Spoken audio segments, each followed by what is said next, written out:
Hello, everyone. It is an honor for me to introduce to you Amit Singh, who works on macOS 10 technologies for Google.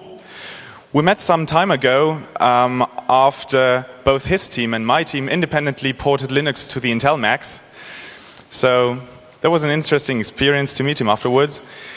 Some time ago, he invited me to Google to speak about hacking the Xbox, so I'm now very proud that he can be here in Berlin and speak about OS 10 hacking and the TPM. Also, thank you to Angelo Laub, who motivated him to come. So please welcome Amit. Thank you.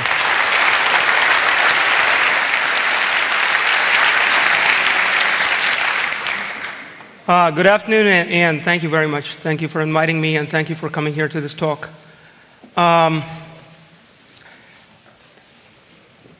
This is a talk about the so-called DRM, or software protection, whatever you might want to call it, in the Intel version of macOS 10. It's also a talk about this little piece of hardware they call the TPM, the Trusted Platform Module. And in a way, I'd rather be using these things as excuses to take a little journey through the internals of macOS 10, kind of looking at how some parts of the system work so that we can understand what's exactly going on in the context of these things. Apple is a unique OS vendor. They're unique not because they have like a fanatic fan base or... Well, that's one reason. First of all, there are not many OS vendors left. And Apple has been dying for a long time. They just don't die. They always come back. But if you look at the history of Apple's operating systems, if you just look at the number of systems they have shipped and the number of systems they have tried to ship, it's like 3 dozen. Who has done that? Microsoft hasn't done that. Sun hasn't done that. No other OS vendor has done that. So I'm not saying that's a great thing, that you keep trying and you keep churning one thing after another and then it's forgotten. But at least they do that. So Apple gave the industry kind of a shock last year when they announced that they were giving up their long-standing relationship with the PowerPC and are going to start dating Intel. And well, it made lots of people unhappy. It made me unhappy because I really like the big Indian. It's a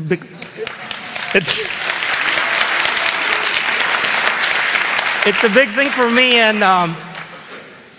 and for a while I just couldn't reverse engineer anything because I'm like, what the hell is this? Why are all the bytes backwards?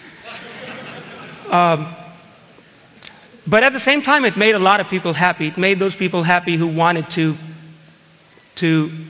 use something that Apple made, who wanted to use OS 10 but who didn't want to buy into Apple hardware. It also made those people happy who wanted to buy Apple hardware but they wanted to run all kinds of operating systems on the machines. But it wasn't going to be so easy. I mean, if you expected that Apple's going to give all this to you on a platter, then you're mistaken. They're a company. There were 2 important obstacles to begin with. One was that Apple chose kind of expectedly not to go with the BIOS. So they had a new firmware, which had been languishing in Intel's labs for a long time. Intel wanted people to use EFI a long, long time ago. And it almost died before Apple took it up, and now it's cool again. I actually talked to the person who's primarily the inventor of EFI, and talking to him a few years before and talking to him now, it's like he's like a new person. And so yes, since it doesn't have the BIOS, you at least have to do some work to do either of these 2 things, running another system on Apple hardware or running OS 10 on non-Apple hardware. The very first Intel Macs that were revealed to the public, I'm talking about the developer preview machines. It was found that they had these evil TPMs in them. And so did the first shipping Macs. So there was this whole mystery to the whole thing that what is Apple doing with the TPMs and how does this whole picture fit in. And so I've done work on and off with TPMs. I used to work at IBM Research, and probably most of you know that IBM was a big player in at least the TCG specifications, and IBM were probably the first vendor to actually mass ship these things. But even then, it was kind of strange because they were shipping all the NetVista computers, all the laptops and the desktops with TPMs in them. Before that, there was some pre-version of the TPM, but nobody was using them for anything. And companies don't like that. They don't like to ship stuff that's not used and nobody knows what to do with it. And Microsoft is to be blamed for that, because Microsoft wanted to do their own thing with Palladium. And when people hear TPM, they equate it to Palladium, and they just don't like it. And this is kind of how they see it.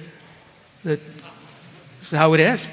So anyway, without taking sides in this yet, I mean, I don't think I'm going to take sides even at the end. So, but the combination of these factors kind of put a little cloud over the excitement of the people who wanted to use their new Macs for all kinds of stuff. Not so easy.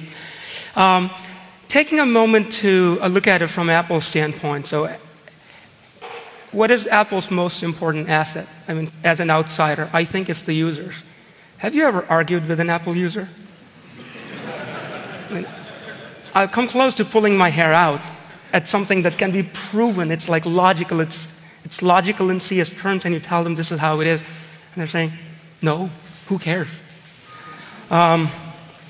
But anyway, so regardless of what Apple did with their new systems, DRM-wise, software protection-wise, licensing-wise, serial number-wise, whatever they did, they had to keep the users happy. I think that's really important for Apple, and they realize that. But the other thing is, if they like with PowerPC, Apple had a long run that it's like an esoteric platform. It's not. You can't just go out and buy a PowerPC machine. So Apple didn't really have to care about clone makers again. They didn't have to worry about people stealing. What are they going to run it on? But that would be a real problem now. So regardless of what Apple engineers think, Apple has to be able to sue people who, if you want to sell clones or something. And for that to happen, it has to be at least a little bit non-trivial to take their system and run it somewhere else. Because if you just pop the CD in and it works, then it's not going to hold water in a court of law. So they had to keep the lawyers happy. And engineers and lawyers don't really mix. I mean, with apologies to engineers and lawyers who might be present here.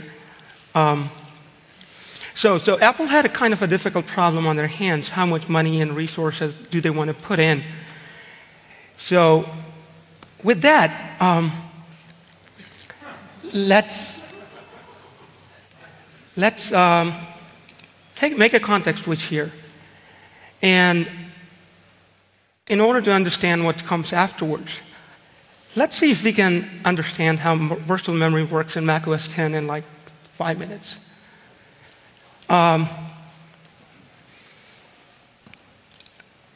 So everybody knows that Mac OS X uses Mach. Everybody knows they don't use it as a microkernel. Everybody hopefully also knows that Mach was never used as a microkernel outside of a lab. But when people hear Mach, they say microkernel, which is really unfortunate.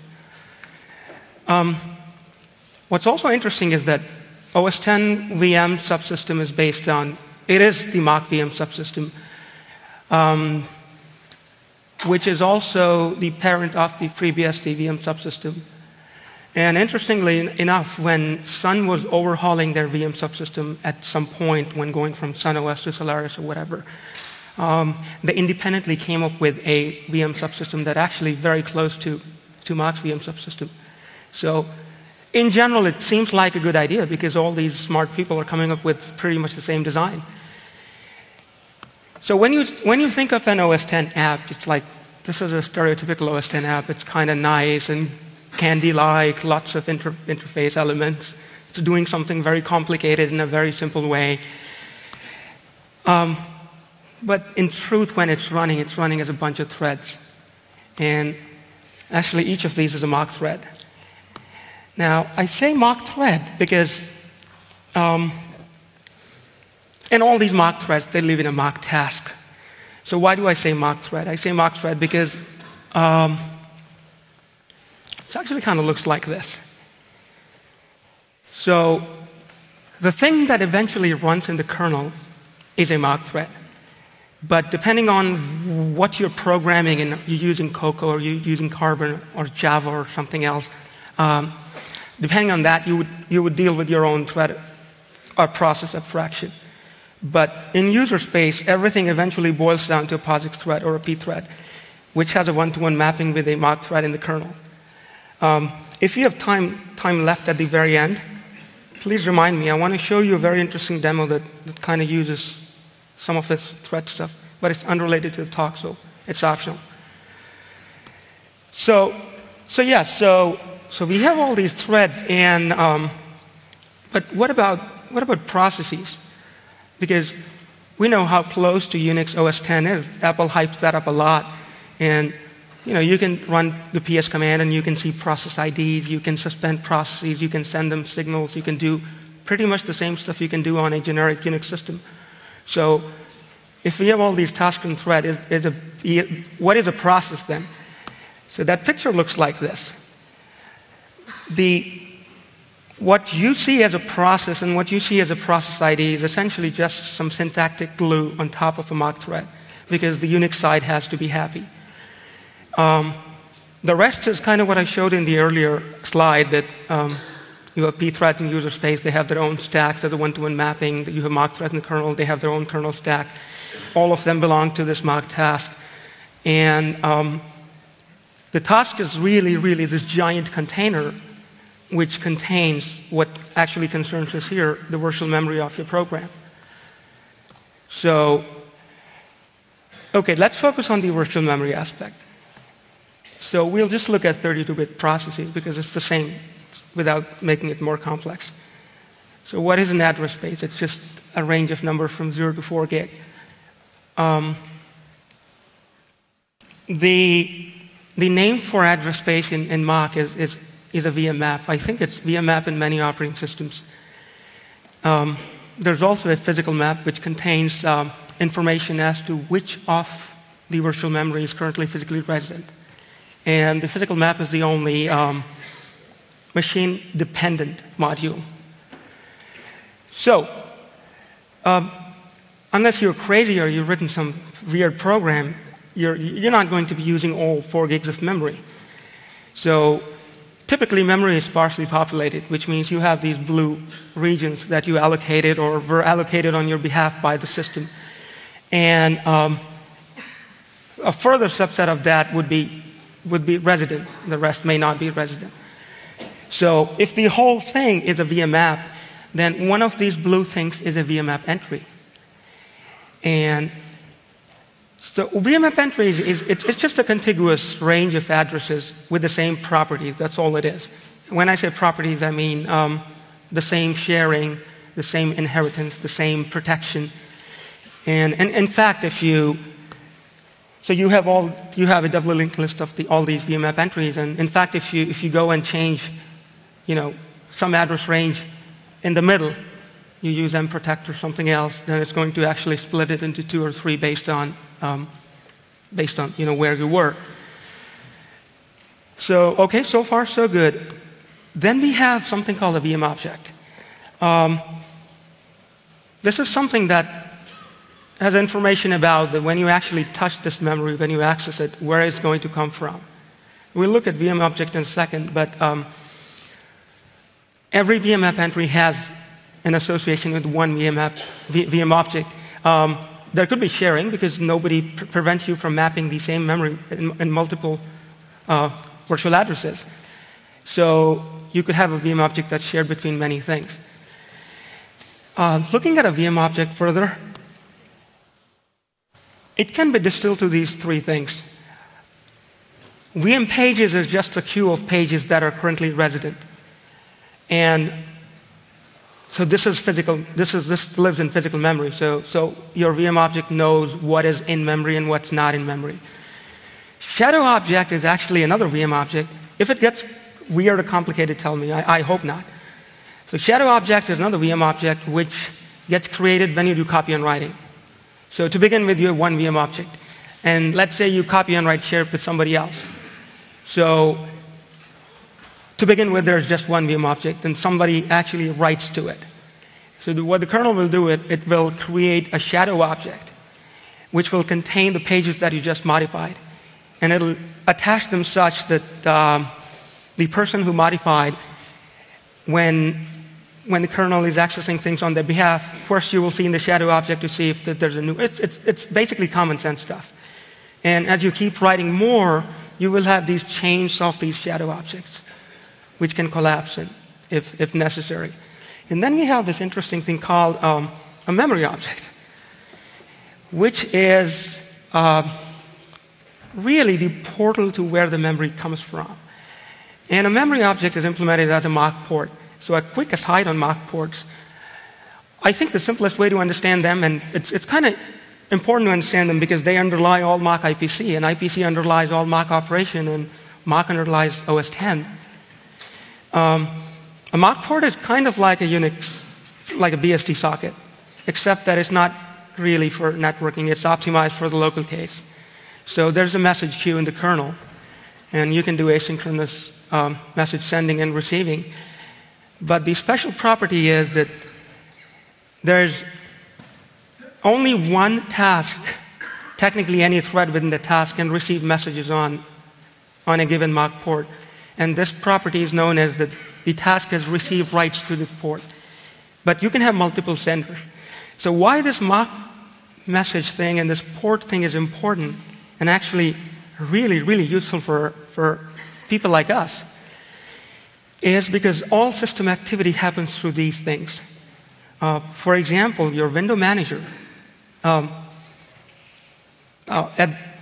If you're talking bottom line, your window manager represents each window as a mock port. So if you wanted to do some funky stuff with a window, I mean, at some level you were talking to a mock port. And then the other kind of interesting property is that the kernel also is a task. And mock APIs do not really distinguish between, when you do IPC, it doesn't matter if you're sending it to the kernel or user, because the kernel is the arbiter. But you can modify the kernel like you would modify a user task.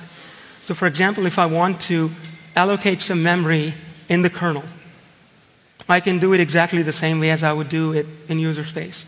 If I want to set the instruction pointer of a given thread in the kernel to something I want, given the right privileges, I can do that very easily, but exactly the same way I would do it in user space. So this uniformity is both good and bad, but for most of the stuff I like to do, it's actually very good. So given that we know what a mock port is, memory object is just a mock port. So I told you about receive writes and send writes. So who owns the receive write to this port? Well, that's the pager. And pager is just what it sounds like to be. Pager is the guy who actually gets the memory from wherever it lives. So now let's look at the memory object in more detail. I think this picture sums it up. So where could memory come from? Well, it could come from many places, right? It could come from a file system. If you map files like all dynamic shared libraries and whatnot, they're memory mapped. So they can come from the file system, and that's handled by what's called a vnode pager in macOS X. Memory could come from a device like a frame buffer.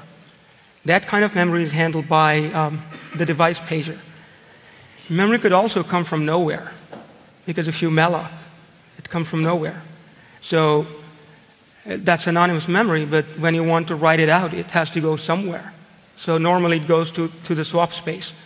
So the pager that handles that is the default pager. So macOS X has at least 3 types of pagers, the ones that I just mentioned. Now why do I say at least? Well, before I answer that, in this picture you can do something like this. Meaning you can just interpose a new pager, and you can start like siphoning memory or feeding memory if you want. pretty much using interfaces. So why this thing is kind of cool, because you're not really hacking anything if you're using interfaces. Like Apple doesn't want you to use the interface, and they're not documented, but still, all this can be done with just the supported stuff. So, given this picture, one of the things Apple does is what's called Apple protected binaries. So this is one thing I really like about Apple, which is that they're very pragmatic. If they're solving a problem, so they have as good engineers as anybody else. So somehow they know, for the most part, where to draw the line. They're not going to solve the problem until, like those who are working on it like die of frustration, and it's like you have to go to the academic edge case that it cannot be broken in any circumstances, to solve it until then. They don't do that. They actually solve it for most of their users. And so this is a good example of that. So if you look at a Finder, for example, the Finder binary on your system, it's an Apple protected binary. What that means is it's just encrypted. And we talked about AES encryption a little before. It's encrypted using AES. And yeah, I mean, there's got to be a symmetric key somewhere. So with the pager picture, all this VM knowledge that we just gained, essentially this is what they do. So you have an encrypted binary which lives on disk. When you're reading, it goes through the vNode pager as it normally would. The numbers are kind of backwards, actually, if I start from here, but it's okay. So they just set a special bit in the Mako header of the binary which says, hey, this is an Apple protected binary. You can clean that bit and you'll see that it just said false. So it'll go to the pager. The exact vsystem call implementation identifies this bit, and what would normally happen is that, the first page is not encrypted. Actually, the first 3 pages are not, because they got to identify what's going on. So normally, you would start mapping pages in as you try to execute a binary. So the moment they see that it's a protected binary, all they do is that they instantiate something called an Apple Protect pager, and they swap the memory object port so that the original VM object sees the new one, and this guy has the old one. Very simple. I mean, there's no tricks here. So all that's happening is that this guy reads protected, encrypted data from the file system. It decrypts on the fly. And it's a trivial pager because this stuff is never going to be paged out. You're not going to write to it. You don't have the keys. You shouldn't write to it. So that's all. I mean, that's one of the things they do. And oh yeah, there's got to be keys somewhere. So there's keys somewhere, and the keys come from somewhere, and that's how it works. And while we're on the topic of VM, before we switch context again, there's this interesting experiment you can do which actually highlights multiple things at the same time. So what are you doing here? You're printing like some address as a string from the end of your address space, minus 16 times, so like last few pages. And if you compile it and run it, so what do you see? So what is this thing doing in your address space, first of all? I'm talking about every process's address space. Like you can write a new program and you'll see it there too. Well, first of all, this is a feature. Well, not the poem. I'm talking about the fact that things are mapped in your address space. The feature is that, in there, like, have you ever wondered, I don't know if you've experienced it yourself, but I've certainly heard a lot of Apple users say that, Apple has this wonderful way of making every release faster on the same hardware. So there's no magic. They must be doing something right. So they do some things which actually help. Some other things don't help. I think the users are just hallucinating. But no, but they do some things that actually help. And one of the things is that Actually, we don't have to go into that's a whole new topic. But the way this feature works is that they map shared libraries into the same addresses, virtual addresses in every process. So, which means that C library is going to be mapped into the exact same virtual addresses in every process. Well, forget about the C library. Let's say it's some weird, like, funky Apple library that nobody uses, but that's going to be mapped into the same space too. So what if you need that virtual memory and you're not even using that library? Well, tough luck. But it worked for the most part. I haven't heard people complain that I ran out of virtual address space. I really wanted that memory and couldn't get it. Okay, so in that pager picture, much of the decryption code lives in a kernel extension called Don't Steal macOS 10. And the poem is put there by that extension. So this is like assault. Like they verify that everything is fine and dandy, and if it is, they say let's just put it in every address space at this address, and it's kind of like a little flag that says it's no big deal, which says everything is okay. You can put it there yourself. So let's switch context again. I think when I was going through the past year's proceedings or the talks that were held here, I think most people should know what these are, how they work, what capabilities do they have. So I'll try not to talk too much about these things because I don't want to be redundant. But for what it's worth, 20 million of these shipped last year. And it's expected that by 2010, there will be about 250 million of these deployed. So whatever these things are, good or bad, they're out there. And like I said earlier, Microsoft's Palladium had a lot of bad vibes to it, and it sounded quite draconian. And they were not even using the TPM, for God's sake. They were using their own chip. But the TPM actually got a lot of, and they're valid concerns. Not all of it is invalid. But so first of all, so it's in many Intel Macs. It's not in all Intel Macs. We'll come to that later. But in machines that do have this, it just sits on the LPC bus. It was actually not required to be on the LPC bus earlier, but the new specification of the TPM 1.2, it requires it to be on the LPC bus. I understand most people know but actually that's not even important. Now, what's inside it? I think the easiest way to think of it is that it's like a smart card, except you carry a smart card and this is on your motherboard. And in fact, if you see what chipset is inside, what embedded stuff it's running, it's actually running the same stuff as a smart card would, except it's like when the company who manufactures this also makes these smart cards, so there's a small production difference. But it's running a lot of the same things a smart card would. Stuff like this. So there's a microcontroller. Which thing doesn't have a microcontroller? There's a few types of memory, both volatile and non-volatile. And there are some functional components, lots of cryptographic stuff, some of which it exports, some of which it does not export. For example, some people I've talked to, they kind of think that it's like a crypto accelerator. It's not, and that's for good reason. It's because they want it to be cheap and they want to be able to export it. So this is not a crypto accelerator. It does do both symmetric and asymmetric cryptography, but the symmetric stuff is internal only. It's not even exposed.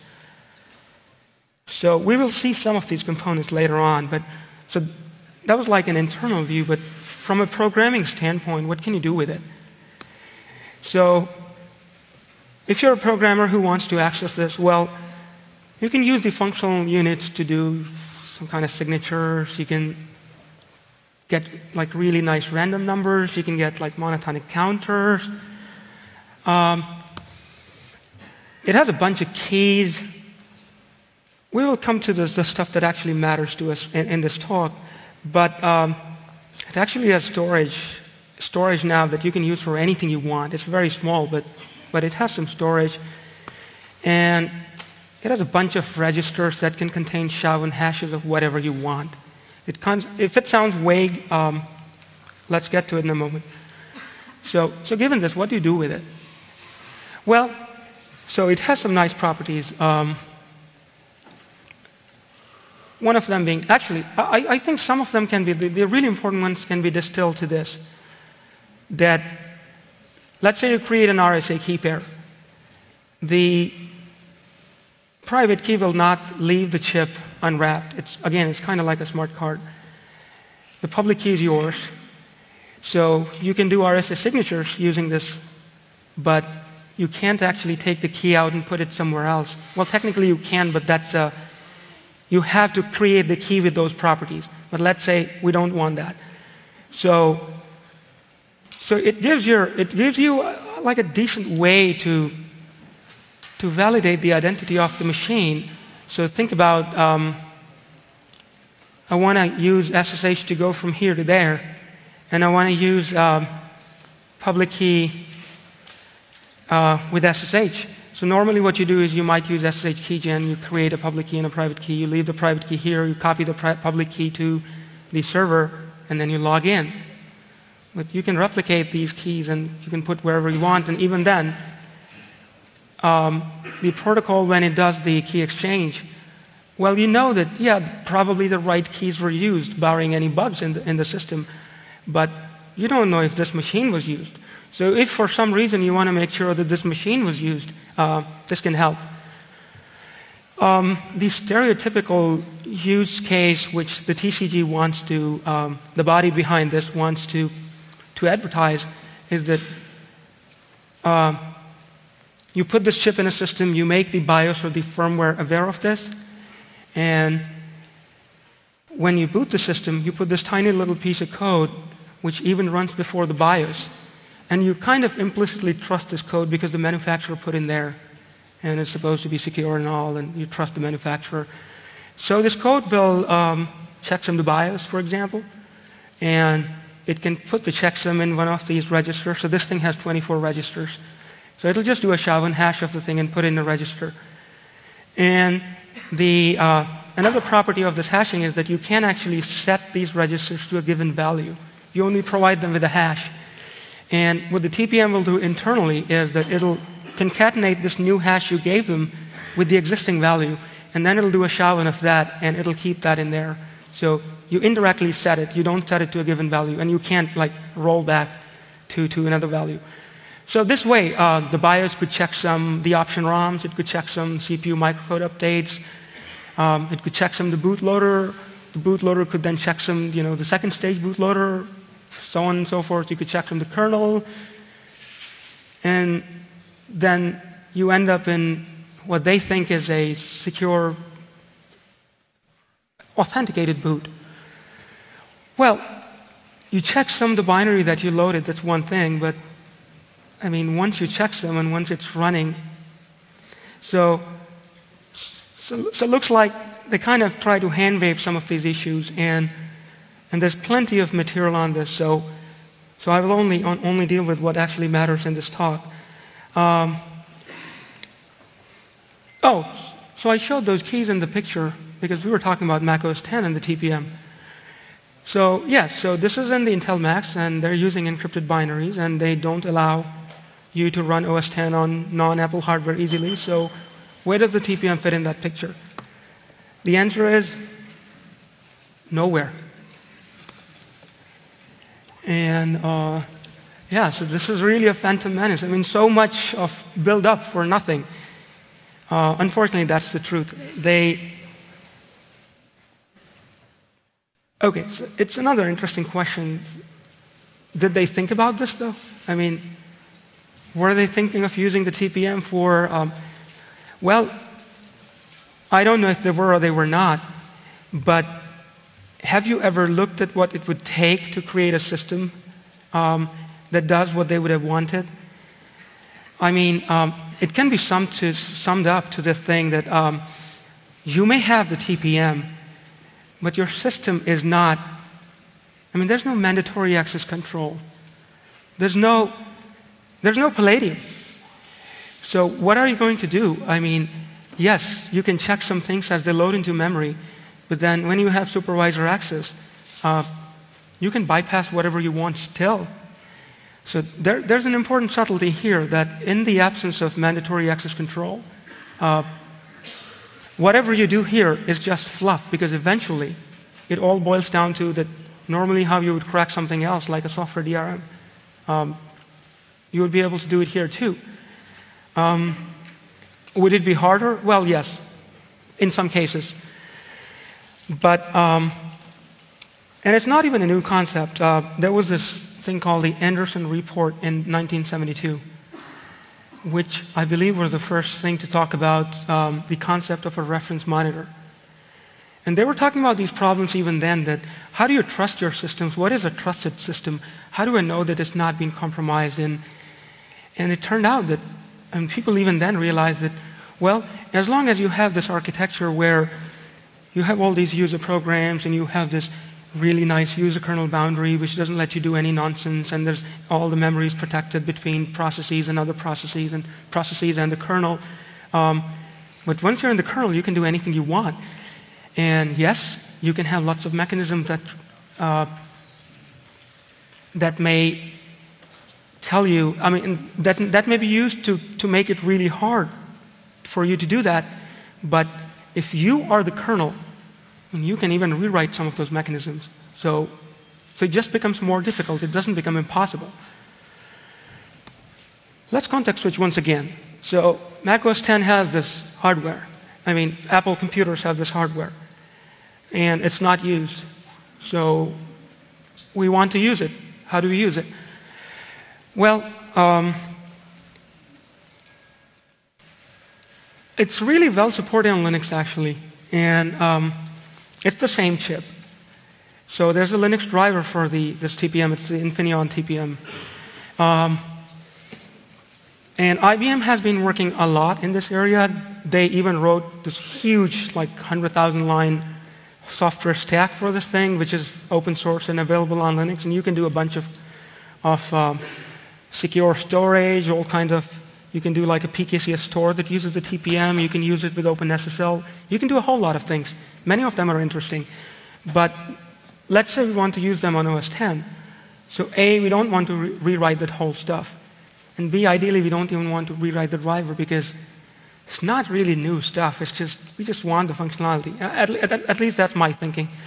So the Frankenstein nature of Mac OS X comes to our aid here.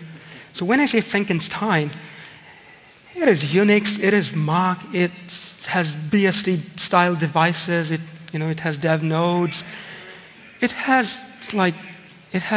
an almost POSIX-compliant suite of libraries.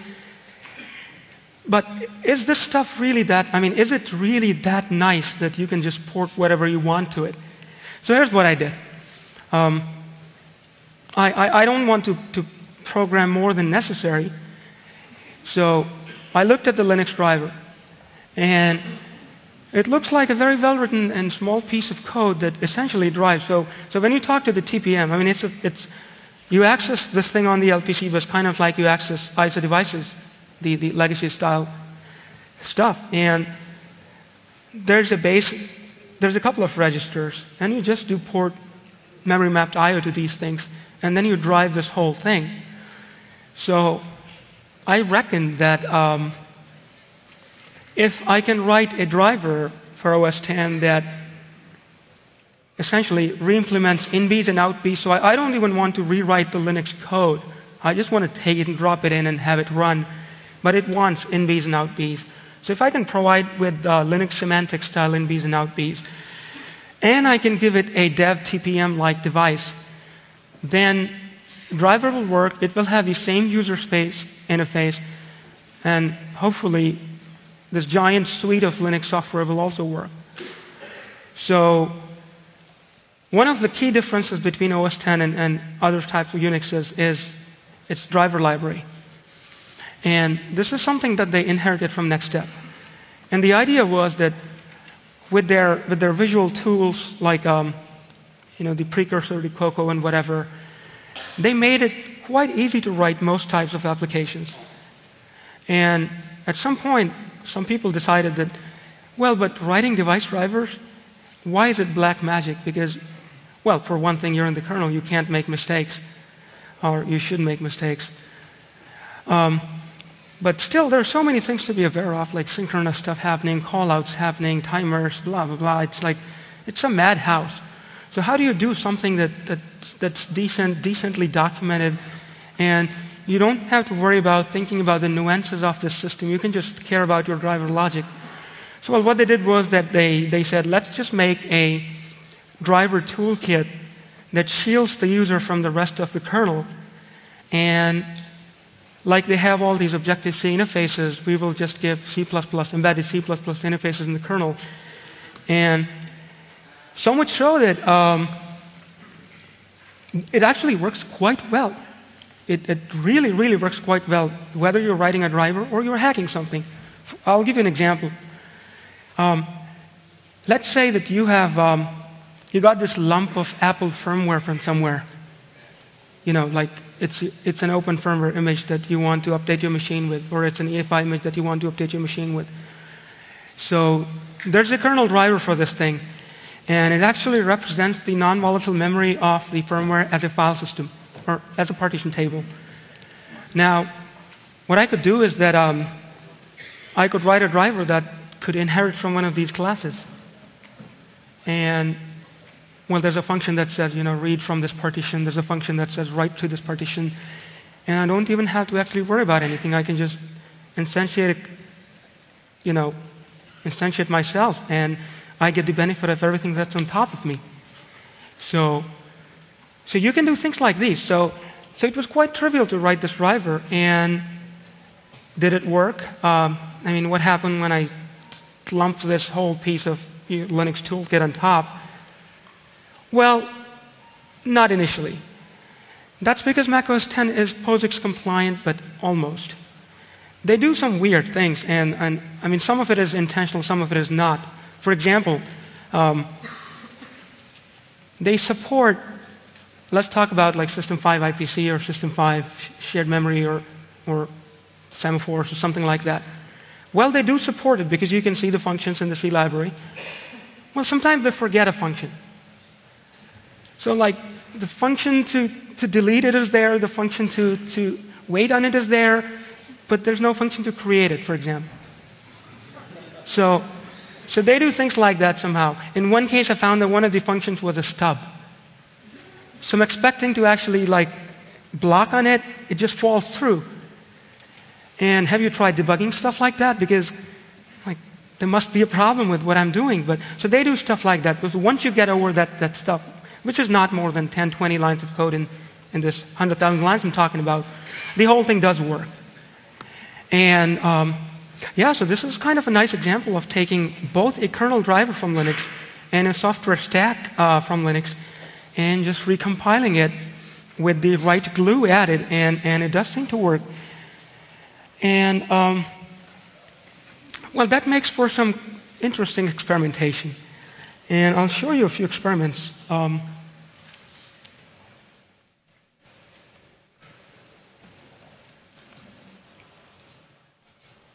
no GUIs for me.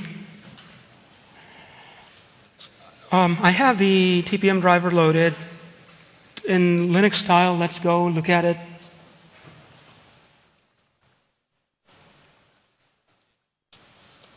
I'm expecting a question here.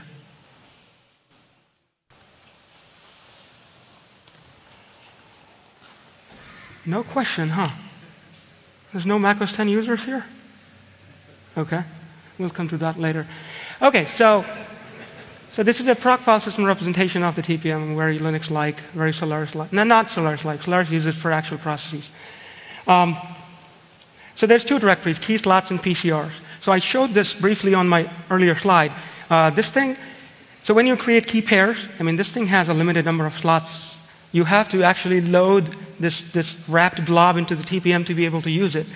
And it has 10 slots. And you can see there are 10 slots if you actually go in there.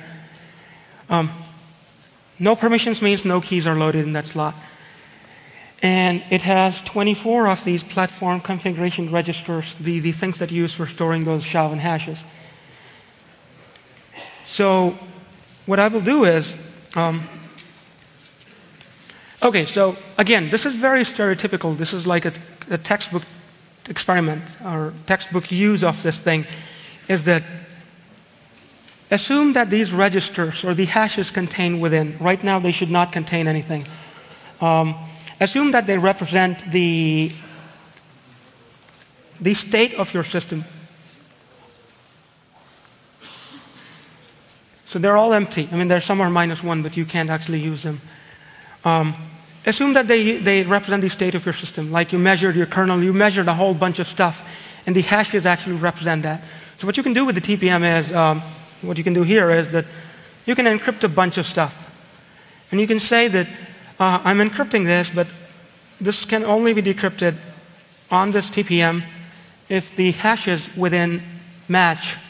At the time of decryption, they match what they were at the time of encryption. So something like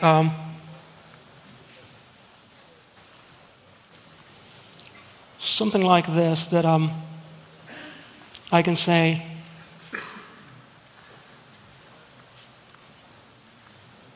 so I'm saying, sealed, this thing is called sealing. Seal this thing, bind it to this register number, and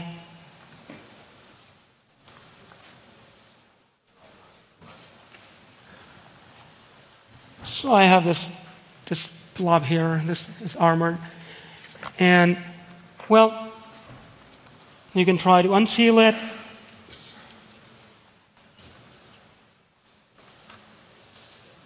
It works. Now, what this extend PCR does is, so let's look at those registers again. So let me extend a PCR, which means that I'm generating an event or something. I'm just saying that here's the event, it's a string.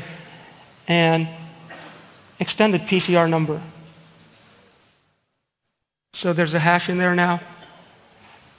And let me try to unseal it again. So it says wrong PCR value. What can you do with it? Well, Microsoft is doing the BitLocker, is that what it's called? Some kind of drive encryption thing. We can actually do that on OS X too, in more ways than one. The firewall talk that we had, it gave me some ideas, but even if you don't use firewall, OS X has another. See, they're very nice with filters. They don't give you APIs, but they give you a lot of filters. So one thing Apple gives you is a block storage filter, which means that you can write a kernel extension and you can sit atop a block device, whether real or virtual. And then you get to see everything that passes through. So you get to possibly rewrite the contents of every block as it passes through. So you could use this with that to create your own disk images framework if you want. That thing is quite well supported. The other thing you could do with this is, again, it's kind of a stereotypical example. So if you go, let's see if I have network here.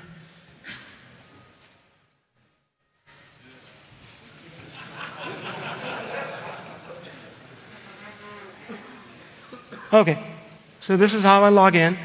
If you go in my .sh directory, you will see that I have this thing called authorized keys. What does it contain? It contains what you would expect, except that in this case, it's not like a software-generated public key. It's something that this key pair was actually created inside the TPM. The private key was spitted out as a blob.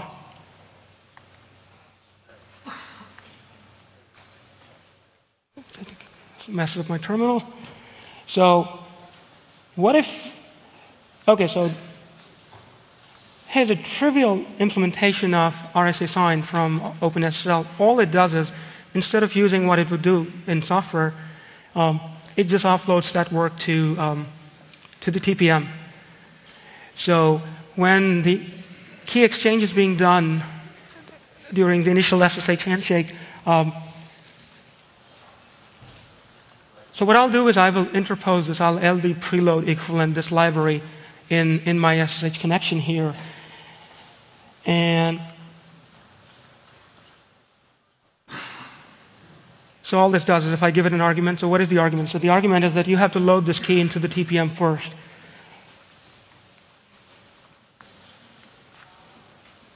So I have a key handle, and then I can say login.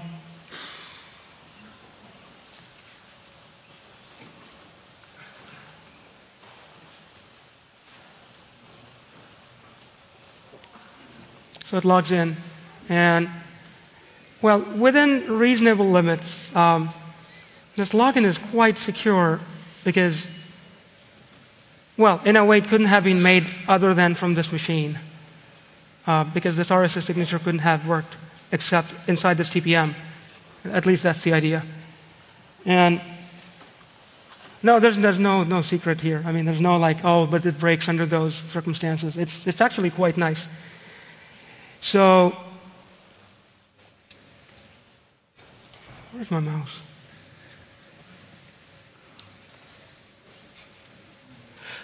Okay, so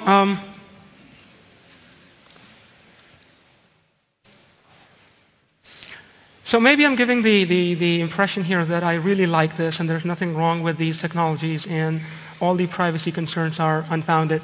Well, that's not really the case because it looked like Palladium would disappear and Microsoft would, they just thought it's a bad idea. It was really badly received. But so Intel has La Grande. I think I've heard people here talk about it, so I'm assuming that you know what La Grande is. The TPM is just one of the components of La Grande. I mean, it actually extends a lot of stuff. So if this is your PC platform today, with La Grande, it's a lot. In fact, it really is trying to create this reference monitor thing that I mentioned earlier, because what will happen here is that you get essentially ring -1, and you run some kind of like this tiny hypervisor kernel inside this ring -1, and so a common argument today is that, well, what are you going to do if if iTunes DRM?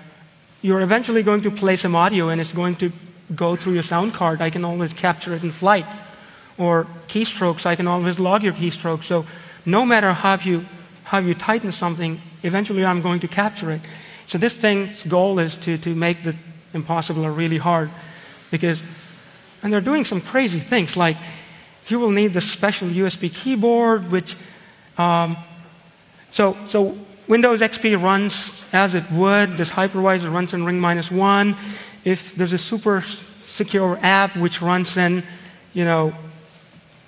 like its own virtual machine, and the virtual machine is secured using the TPM, and so is the graphics card. I mean, so is the output and the input.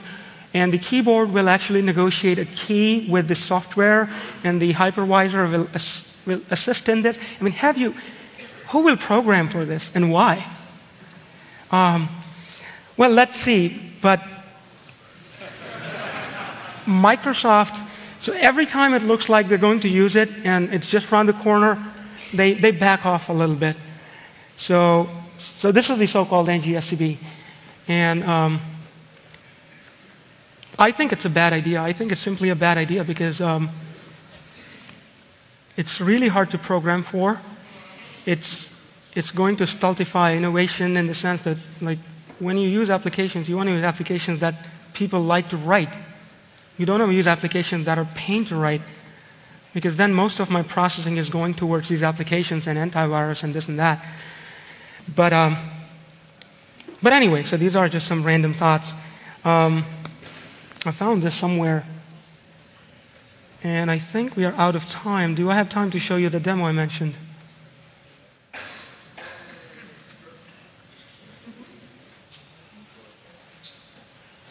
Okay, so a quick rundown of that the demo I mentioned, because since we've been talking about these mock interfaces and VM and processes. So, like I said, and the point of mock is that most things are IPC based. You want to allocate some memory. When you do a malloc, malloc eventually results in mock IPC, which says, please map this memory into my address space. it can just as easily result in an IPC that says, please map this memory in that guy's address space. So like I said, there is no difference.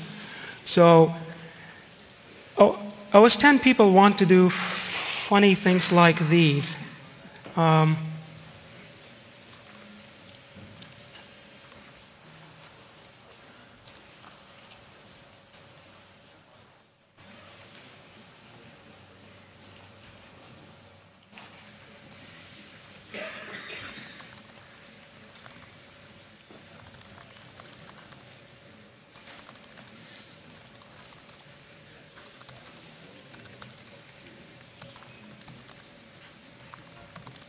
Bear with me while I type my password.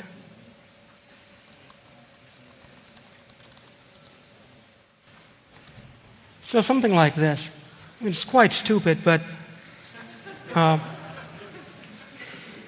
or something like this. And I really like this because, you know, this continues to work.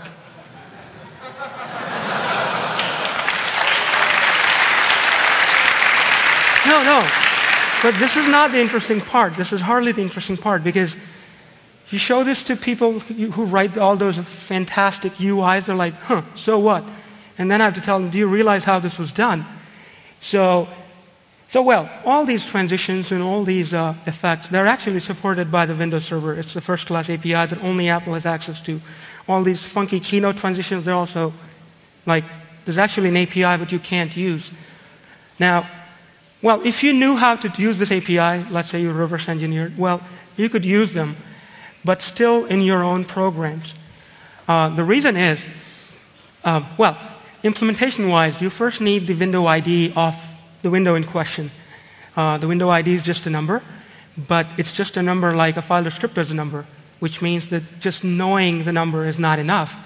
You actually need these rights. So we were talking about these send rights and receive rights. So where are the rights going to come from?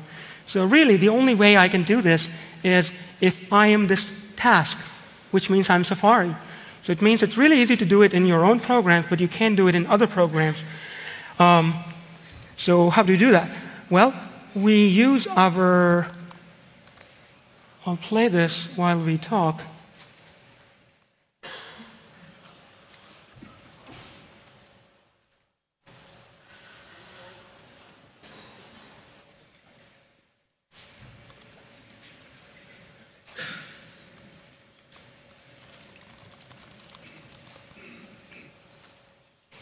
Okay, so the way we do this is, we talked about threads and processes. So what I do is I can suspend a task remotely. When I say remotely, it means like you don't have to be that task. You just call a mock IPC function. And so I suspend this task, which suspends all the threads within it. Then I suspend all the threads within it, because when I resume the task, I don't want them to run. Then I select one thread. I mean, everybody is going to have at least one thread. So I just select the 0th thread, the first thread. Then I use another mock IPC function to actually suck the thread state out of this. So it lets you do that in all the registers, just in a lump sum. I stash them somewhere else. Then I use this remote memory allocation function, because memory allocation is uniform. On the other process, doesn't matter. So I allocate a new chunk of memory for this guy, and I move its stack pointer over there.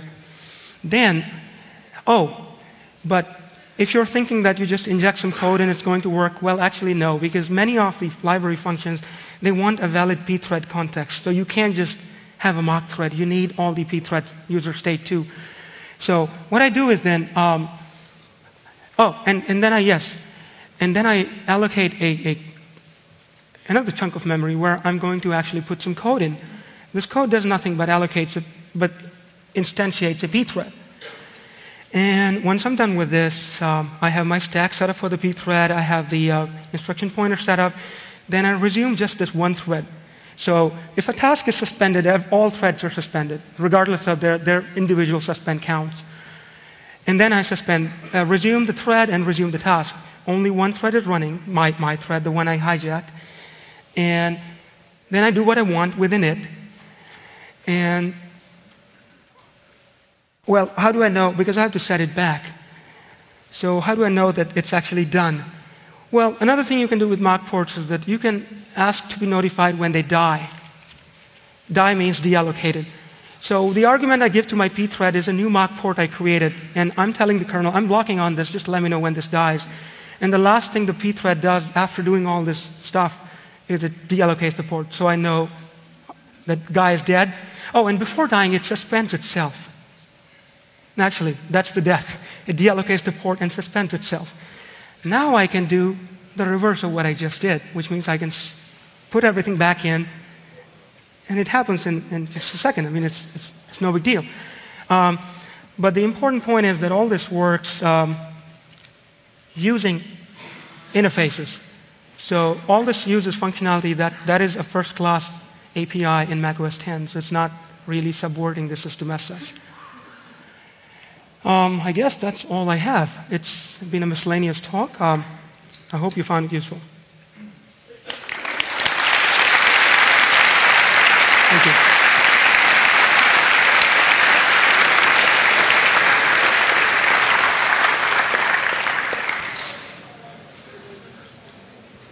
Any questions, please? Yep. Is auf. There are two specific problems regarding the TPM in Apple hardware. First, it's a common IBM misinformation strategy to say TPM is a neutral part of hardware. If you take a look at the words, for instance, from Ron Rivest, it's very clear. TPM is a building block which is problematic by design. We don't have the control about our own keys. We give away the control for our keys. Especially, we have another problem. We have attestation over the network. So a provider can check your computer without your knowledge. And the deep problem with Apple is that Apple didn't follow the data protection rules of the Trusted Computing Group.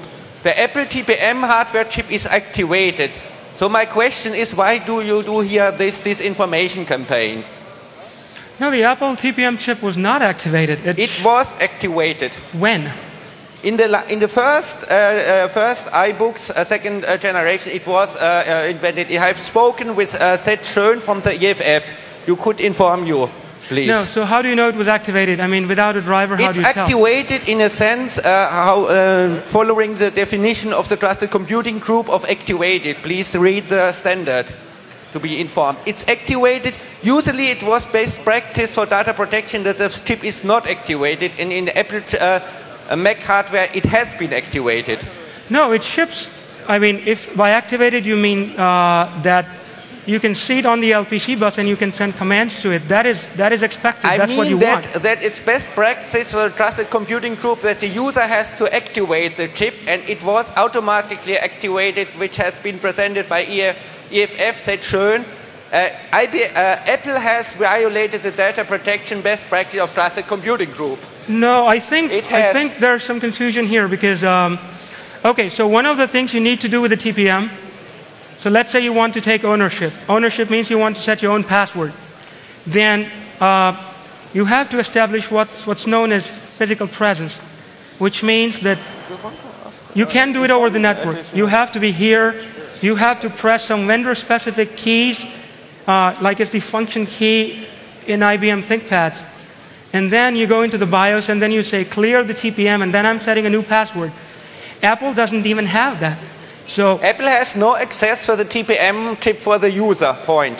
There is no support, so IBM makes better privacy protection treatment than Apple. I never said. That is the whole point of this talk, that Apple is not doing anything with the TPM. It's just sitting on the LPC bus. That doesn't make it good or bad. It's just a fact. It sits there, and it can be used, for instance, to produce digital registration management for Disney pictures. But Apple can't do that. Yeah, they can do it. You misinforming. No, but that's not how the chip works. How is Apple going to own the chip? Because once they ship the machine, they can control what hardware you have over desktop, over network checking of your computer system. Attestation. Please inform you. Please read the standard. No, this is incorrect. It is not incorrect.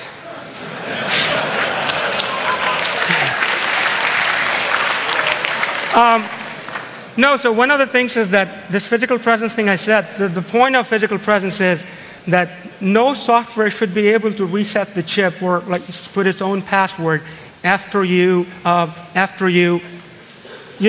it. So to begin with, I just showed you how the thing worked. I didn't show you how I actually own the chip. So the owning process is you establish physical presence. Apple doesn't have physical presence. So in cases where there's no physical presence just means that at boot time, the BIOS actually identifies the chip. The BIOS supports showing the user a prompt and saying, okay, now own this chip. And then the BIOS sets a flag in the TPM which disables it from being able to reset from software. So here, Apple doesn't even support it in EFI, which means you can actually boot into OS X, and I can say, I want to reset the chip. And since that flag is not set, it will let me reset it from software, which is actually not allowed in a real implementation of TPM. But is it reset and owned? No. I will require a few reboots, and I'll have to do, I have to power cycle the TPM. I mean, that's how it works. That's by design. So Apple can't like smuggle in, and I'm not talking for Apple or not trying to defend them. I'm just saying it's technically not feasible for Apple to ship something unless they actually do a Trojan horse that here's a new funky iTunes update and do this and do that. And even then, the TPM is on your machine.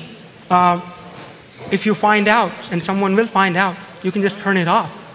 So TPM is as much a building block of all kinds of DRM systems as is the computer. So I mean, you can use it for good or evil. It's not. I have a question. Yes? Two things. I noticed that you have a proc file system working on your Mac. Does that mean you finally got it to stop kernel panicking on your box? Oh, right. Yeah, good you asked, because I was feeling that nobody asked had a proc file system going there. Yes, there's a proc file system, and I hope to release it soon. Excellent. I'm glad that. The second thing is there anything on, I have a MacBook Pro, and I haven't messed with, I don't have the proc file system. I didn't know that it was fixed. Is there anything that's stopping Apple from releasing an update that will enable my TPM chip, since I've done nothing with it, and use it against me in a way that I don't like? Well, no, see, the TPM by itself... But the question is there anything stopping Apple from doing that? Okay. The most they could do is... It's a yes or no question.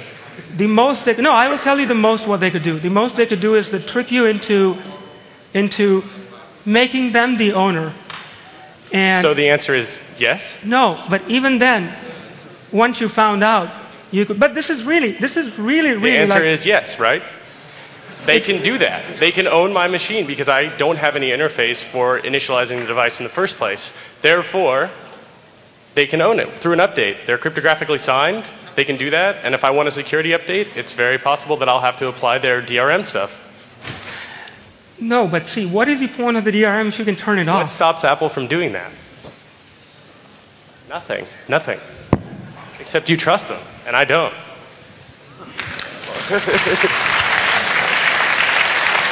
No, okay. Yeah, so we're out of time, and if people want to talk, we can meet outside or here.